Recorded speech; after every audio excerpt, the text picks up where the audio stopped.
Што здарылася з Ларысай Грыбалёвай, чаму перажывае Лукашенка і ў чым ён стаў праблемай, а таксама што новага вядома пра знікненне вядомай апазіцыянеркі і блакіроўку Ютуба ў Беларусі. Вітаем, сябры! Гэта наша Ніва і зараз мы ўсё вам раскажам. Знакамітая спявачка і тэлевядучая Ларыса Грыбалёва трапіла ў бальніцу з мікраінсультам. Пра гэта паведаміла сама артыстка, удакладніўшы, што цяпер яна ўжо ў парадку і хвалявацца за яе не трэба. Грыбалёва кажа, што ў яе здарылася транзіторная ішэмічная атака. Гэта часовае парушэнне кровазвароту мозгу, якое таксама называюць мікраінсультам. Яго сімптомы – гэта слабасць альбо здранцвення, праблемы з маўленнем, страта зроку і дваення, а таксама галавакружэнне і праблемы з каардынацыяй, але ж праходзяць яны значна хутчэй. Пры гэтым існуе сур'ёзная рызыка ўзнікнення маштабнага інсульту, і тут асабліва небяспечныя першыя 48 гадзін. Дзіўная радасць Лукашэнкі, яго страшны прагноз і загадкавыя перспектывы. Сёння ў Палацы Незалежнасці прымалі генеральнага сакратара АДКБ Таалатбека Масадыкова. І асабліва Лукашэнку парадавала тое, што яго госць аказаўся таксама колішнім савецкім номенклатуршчыкам. Когда-то вы то ли руководителем были социалистической партии, да? Поэтому, не чужой нам человек. Мы от этого не отталкиваемся и прекрасно понимаем, что от идей социализма и соцпартии отойти будет очень сложно, да и не нужно, как показывает современность. Але затым Лукашенко падзяліўся з Масадыкавым сваім даволі пессімістычным прагнозам і зноў загаварыў пра нейкую вялікую вайну. Хотя я не исключаю, что может сложиться такая ситуация, что мы все вместе плечом к плечу, всеми нашими вооруженными силами и вооружениями будем защищать наше пространство, на котором должна функционировать организация наша по договору і безопасности. На сустрэчы з кіраўніком АДКБ Лукашенко таксама сціпла парадаваўся, што дзеянні Злучаных Штатаў у Іране, маўляў, паказалі важную рэч. У выпадку нейкага канфлікту Амерыка не мае шансаў справіцца з Кітаем. І чаму для Лукашэнкі гэта добрая навіна, зразумела, бо для яго Пекін цяпер другі па важнасці саюзнік пасля Масквы. Але на першы погляд незразумела, чаму ён раптам злараднічае з нагоды складанасцяў Злучаных Штатаў. Усё ж яны цяпер нібыта, калі не сябры, то як мінімум карысныя прыяцелі. І тут варта прагаварыць некалькі важных рэчаў. Так, апошнім часам перамовы прадстаўнікоў Трампа з Мінскам ідуць, і ідуць, здаецца, актыўна і добра. Палітвязні выходзяць на волю, і пры цяперашнім тэмпе сапраўды можна ўявіць сітуацыю, калі ў Беларусі іх увогуле не застанецца. Ці прынамсі колькасць палітычных зняволеных будзе вымярацца адзінкамі, а не сотнямі. Але любыя спробы нармалізаваць адносіны з Лукашэнкам будуць упірацца ў адну вялікую праблему, бо нуль палітвязняў не значыць, што рэпрэсіі спыняцца, і не варта чакаць сапраўднай адлігі з поўнай амністыяй. Пры Лукашэнку вяртанне ва умоўны 2019 год абсалютна немагчымае. Ніякіх незалежных СМІ, ні дзяржаўных арганізацый, апазіцыі і іншых прыкмет дэмакратыі проста быць не можа.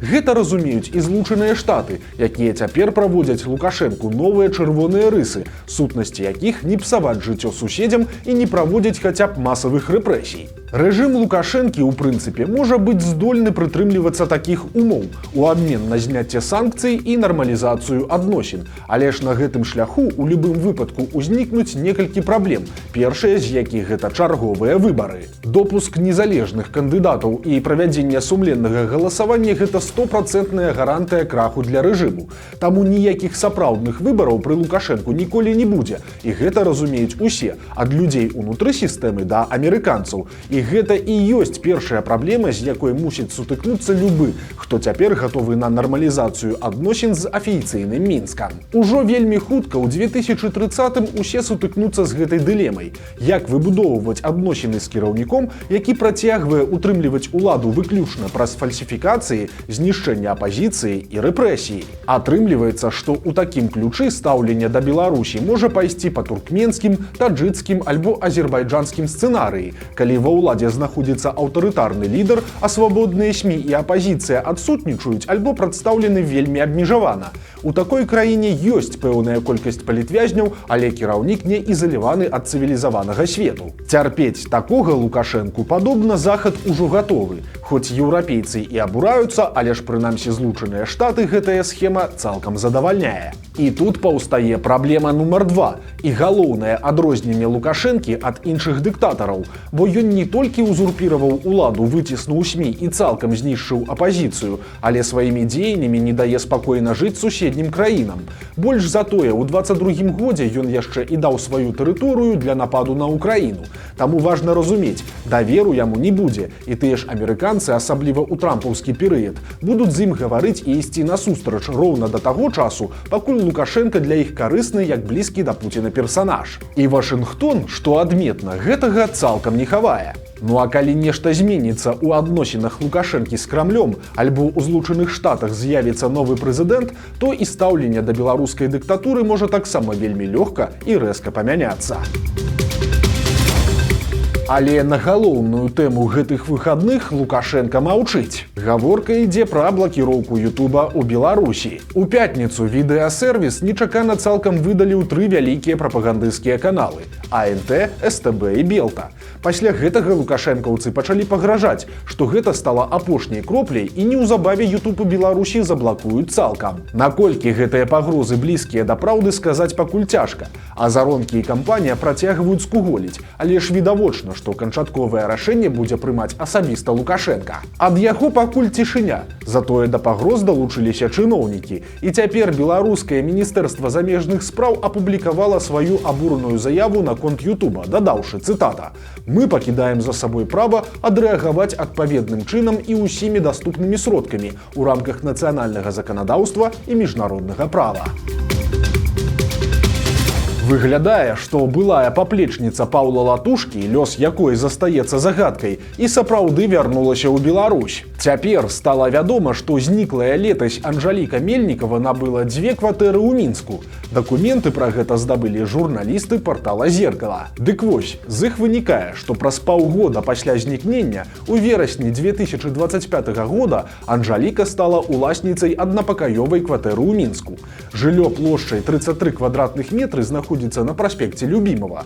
Цэны на падобныя кватэры ў гэтым раёне складаюць каля 70-80 тысяч даляраў. Ну а зусім нядаўна, ужо ў гэтым студзені, Мельнікава купіла і аформіла на сябе яшчэ адну кватэру на вуліцы Пятра Мсціслаўца, у ЖК «Маяк Мінска». Па паперах у ёй таксама адзін пакой, але плошча неверагодная для аднапакаёўкі 92 квадратных метры. Кватэры такой плошчы ў тым жа доме каштуюць каля 400 тысяч даляраў. Нагадаем, што былая спікерка каардынацыйнай рады Анжаліка Мельнікава знікла ў сакавіку 2025 года. Адначасова з ёй зніклі больш за 150 тысяч даляраў, прызначаных для дзейнасці апазіцыі і кіберпартызанаў. У апошні раз жанчыну бачылі на Шры-Ланцы, куды ў той жа час прыязджаў яе кавалер Аляксей Лабеев, супрацоўнік управлення ваеннай контрразведкі Камітэта дзяржаўнай бяспекі. Мінская міліцыя нечакана правяла свой конкурс прыгажосці. І ў ім перамагла супрацоўніца АМАПу, якая ў 2020 годзе разганяла пратэсты, а пасля судзілася за абразлівы каментарый пад сваім фота і нават адсудзіла 500 рублёў. Цяпер жа Ганна Шахава камандзірка аддзялення сталічнага АМАПу. Дарэчы, конкурс, на якім яна перамагла, праходзіў пад слоганам «У імя закона і прыгажосці». Была там і свая фішка. Калі звычайныя удзельніцы такіх конкурсаў дэфіліруюць у купальніках, дык тут замест гэтага было дэфіле ў форме. Праўда, які прыз атрымала прапаршчыца Шахава, не паведамляецца.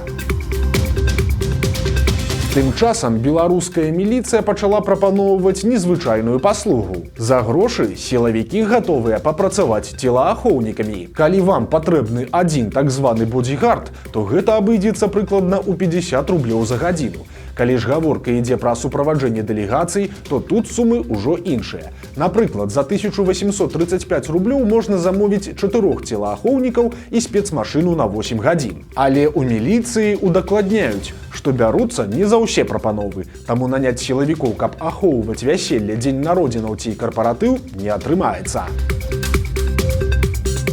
У цэнтры Гродна проста падчас будоўлі гандлёвага цэнтра знайшлі чалавечыя парэшткі. Падобна, што рабочыя выпадкова натыкнуліся на старажытны некропаль, бо ўжо выяўлена больш за 20 касцякоў, а таксама кераміка і манеты 16 і 17 стагоддзяў. Цяпер усе працы былі спыненыя, і раскопкамі на тым месцы займаюцца вучоныя з Інстытута гісторыі Акадэміі навук.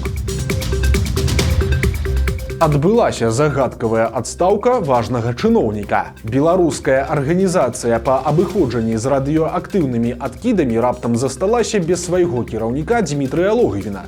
Яго прозвішча аператыўна прыбралі з сайта прадпрыемства. Пра прычыны звальнення Логвіна нічога не паведамляецца, пра яго новую пасаду таксама. І гэтая адстаўка выглядае дзіўна, бо прадпрыемства засталося без кіраўніка ў адказны момант, калі ідзе выбар пляцоўкі пад будаўніцтва ў Беларусі пункта захоўвання радыёактыўных адкідаў. Як раней паведамляла выданне «Флагшток», такім можа стаць Хойніцкі раён Гомельскай вобласці, Мсціслаўскі раён Магілёўскай вобласці альбо Астравецкі раён Гродзенскай вобласці. Таксама вядома, што мясцовыя жыхары не вельмі радуюцца такой будоўлі, хоць улады і робяць выгляд, што ўсё ўсіх задавальняе. Але менавіта Логвін у апошнія месяцы асабіста аб'язджаў гэтыя раёны, каб праводзіць інфармацыйныя сустрэчы з мясцовымі жыхарамі, падчас якіх пераконваў людзей у поўнай бяспецы будучага аб'екта. Апошняя такая сустрэча пра перспектывы ўзвядзення могільніка прайшла ў канцы сакавіка ў Астраўцы.